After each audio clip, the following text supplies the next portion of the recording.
Hello Internet, and welcome to the Collective Arcana. We are a channel all about tabletop gaming, and today I'm very excited to talk to you folks about the new playtest classes that Paizo just released, and very exciting stuff. We're getting a return from Pathfinder 1, and we are getting an all-new class that is not returning from anything, so super excited. Before we go ahead and jump into all the news and everything about this, go ahead down there at the bottom. If you haven't already hit like and subscribe, it really would be appreciated. It helps the channel out a whole lot, lets us know we're doing a good job, and it's just all around good for everybody. You'll get information about us. You'll see when we post new videos. You like our videos, I hope.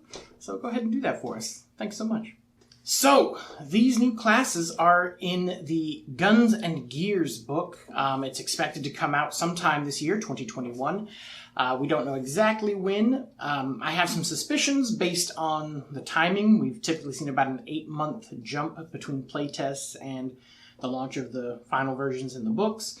So I'm expecting sometime around October, November, or rather it could be sooner, sometime fall of this year.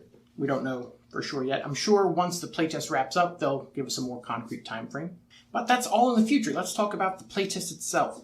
So we've got links down in the description where you can go and download the rules, the PDF. It's completely free, and it's encouraged that everybody go grab it right now. Even if you don't play Pathfinder 2nd Edition, or if you don't have a group right now, definitely go check it out, take a look. There's also going to be a link for the Pathfinder Society. Unlike the previous playtest, they're actually going to let you play these in their organized play. It's got a few special rules. Check that out. And then the original announcement tweet, they also had some recommendations on how you can find a game. So if you don't have a game right now, you don't have a regular play group, there'll be a third link down there to the original announcement where they do give you some insight and some help on how to find an online game so that you can jump in and playtest these new classes. Let's go ahead and talk about our first new playtest class, the Gunslinger. So I've talked before about, wanting the black powder rules, Gunslinger being the last, class that I was really looking forward to being ported over, and we finally have it. And it looks really good, you guys. It looks really great. So the Gunslinger is really good, as you would guess, with guns, but also crossbows. And that's just, I think, is a nice way to say that if your world doesn't have guns, you can still play this really awesome class and get the most out of it. Not everything's going to work with the crossbow feats, but if you're GM or you are the GM and in your world you just don't see guns, you can still have this class there because of how well it works with crossbows. The Gunslinger has 3 different subclasses right now. More may be added, or these may of course be tweaked before the final version launches. But for the playtest, we have the Drifter that specifically combines guns or crossbows with melee weapons. So, it could be a sword, club, whatever your particular gunslinger is into. It's very fun sort of concept, and it mixes the two very well. It's really fun the way that it combines them. It's not just, are you shooting or are you swording? It's really good mixture of the two. Very interesting. There's the Pistolero, and that's dual-wield pistols. I'm not sure how that could work with crossbows. I didn't really look too closely at that. I imagine it could still work, but this one does specifically call out pistols. So, your mileage may vary there if you're trying to replace it with crossbows. But dual-wielding pistols, and specifically some abilities, they call it within 10 paces, the traditional dueling distance. Very dynamic and fun. The third is the Sniper. It's all about maximizing range and cover from your enemies. It's very much that eye in the sky, blast from afar, and it's got some serious damage output to go with that. So that's a lot of fun, and definitely something you could be interested in, and would totally work very well with crossbows or guns. Each way will the ways, that's what they're called. Each of the ways will grant you a specific deed at first level, at start. These are all universally seem to be deeds that will give you some benefit right when you roll initiative. So out of the gate, every combat, you get some kind of a little edge. Mostly revolved around, getting your weapons ready. You'll gain an additional deed at 9th level and another deed at 15th. I'm not going to go into what these different deeds are. Suffice it to say, they fit very well with the theme outlined in each of the ways. And after looking at them, they are all good. There doesn't seem to really be a bad choice. Certainly, for your playstyle, of course, but man, these are some fun-looking little subclasses we've got going. Overall, Gunslinger has a whole lot of really interesting, varied feats to choose from. Good action economy hacks, as well as multiple attack penalty hacks. Possibly some of the best multiple attack penalty hacks in the game. It's really, really fun. And unique reactions are a big thing with it. Like, you're going to be doing some things that no other class can do for sure. And the different types of feats, there's such a variety that no two gunslingers will ever need to be alike, of course. But I mean, that's pretty standard across 2e. But you really can build a character that is just going to have so many options round to round, and even within the round. Whoo boy, there's no way you can't build this class. I mean, we've got support options where you can use your reactions to really, really help your party out. There are support actions where you can just, really hinder enemies. There's ways to use, unique ways to use skills in action. I mean, shooting your gun into the air to demoralize everybody who's within the range increment. That is some far, far demoralized that you get access to. So it's a very well-rounded class. For something that I was expecting, I mentioned before when we first had the announcement for the playtest, and in several other videos, that I really felt like this class did not need to be its own class, that it was just going to be too pigeonholed to one-trick pony. I stand very much corrected. This, talking to one of my regular players today, this is looking like it might be one of the most interesting martial classes we have to date.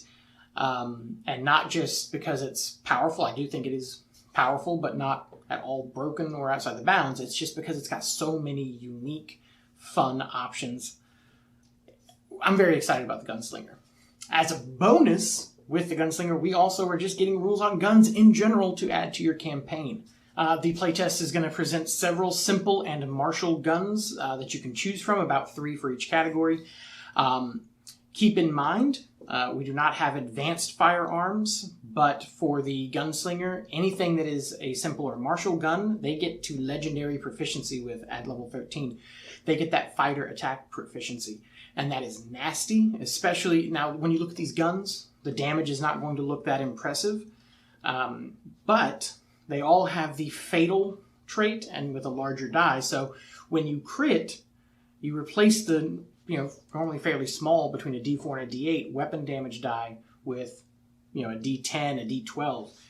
Big, big damage. And it replaces all your dice and gives you an extra die of that size. Considering you are also getting the fighter progression, you're going to be 10% more likely not just to hit, but to critically hit. So that's nothing to be scoffed at. So don't be put off by those low damage numbers. The fact that they also have versatility in the type of damage that they deal.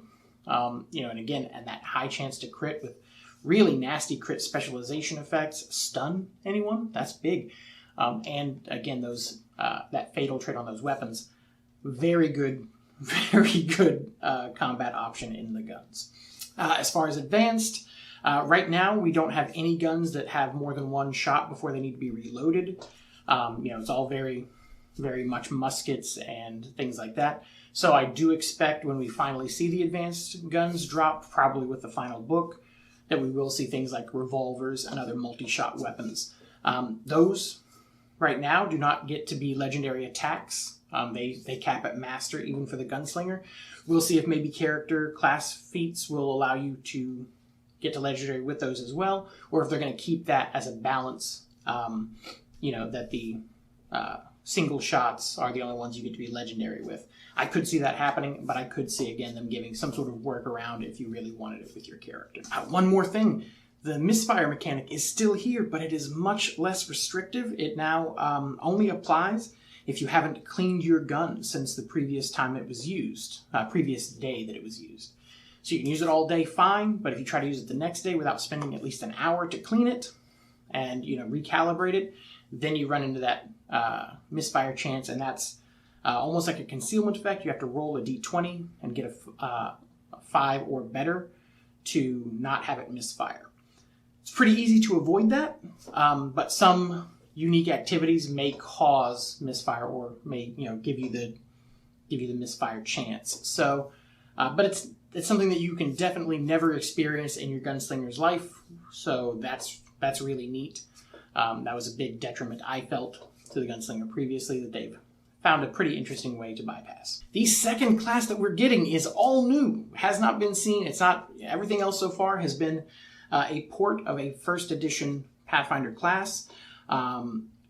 This is completely brand new. It is the Inventor. So the Inventor is an intelligence-based class. It is not a primarily support class like you might expect. The obvious assumption was that it would be, when I first heard that that's what we were getting, would it be something like the Alchemist? It's not. It's very much a frontline class. It's very interesting. So the Inventor will get to choose a primary innovation, and that can be either a weapon, an armor, or a companion, a little construct companion. We might see some alternate options in the final version, but for now those are the 3 that we have, and covers a pretty broad base, so I expect we're more likely to just see expansions on these 3 than get a whole new one, but I could be wrong. So at set levels, you get to make these innovation modifications to whatever it is. The armors give you a whole lot of options for reducing damage and increasing your protections, as well as giving you the ability to breathe underwater and swim and gain a swim speed and things like that.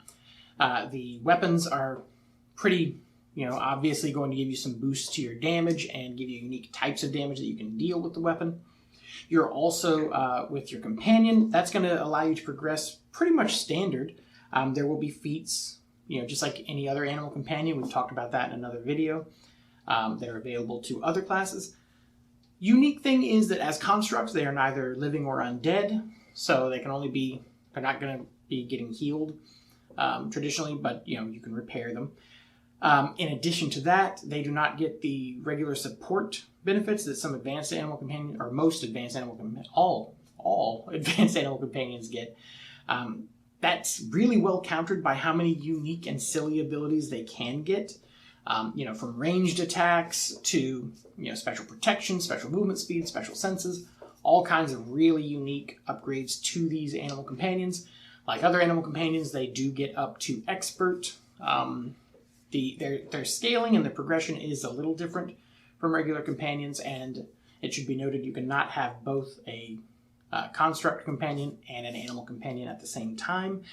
We'll see if they do any clarification on that with how the Beastmaster allows you to have multiple companions. I don't know how that will interact, if they're going to give us clarification on that. It could just be that you just can't do it, but we'll see. As you gain levels, you can get more powerful benefits. Base, you'll get at least 3 modifications, although you can take feats as you progress to add more modifications. What's really interesting is with downtime, much less downtime than normal, you can retrain those feats, and at high enough levels you can even retrain what your primary innovation is. So you get to level 18 and you decide, my companion's fun and all, but I really like the idea of having this giant construct super armor that can transform and be a suitcase if I need it to be, and can just jump onto my body when I need it to be. It's super fun. You can just decide to swap that out and do it in a matter of just your preparations that day at high level. So that's pretty fun and allows for a lot of versatility, again at high level, to just really come custom for whatever problems you're expecting that day. Otherwise, you get a lot of really great offensive and defensive options. Many of those modifications that you pick up with feats, as opposed to the ones you get naturally as part of your progression, can apply to all the different types of innovations that you might have. So they're pretty blanket. Most of them will have something for at least 2, but many of them all of the different innovations you could have chosen.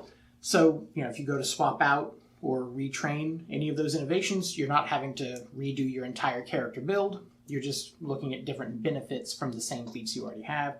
And I think that's great. That makes it a lot simpler and a lot less daunting to go in and retrain something. You don't have to redo your entire character sheet.